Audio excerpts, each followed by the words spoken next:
చదువుకోవాలి, ఏదో సాధించాలి, కన్న తల్లిదండ్రులకు పేరు తేవాలి అని ఒక లైబ్రరీలో చదువుకుంటున్న విద్యార్థులు 15 మందికి పైగా ప్రాణాలను కోల్పోయారు. ఈ అగ్ని ప్రమాదం తీవ్ర గుండె కోతను మిగిల్చింది.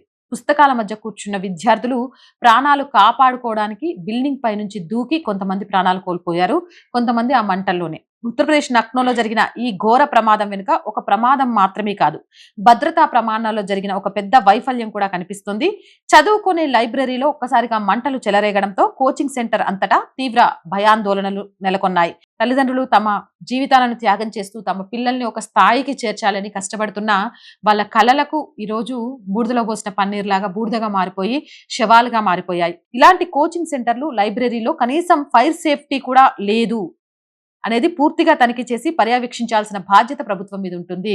ఇలాంటి విషయాల్లో ప్రభుత్వాలు అలాగే ఆయా విద్యా సంస్థలు కూడా 100% ఎఫర్ట్ పెట్టాలి, లేకపోతే ఇలాంటి ప్రమాదాలే వస్తాయి.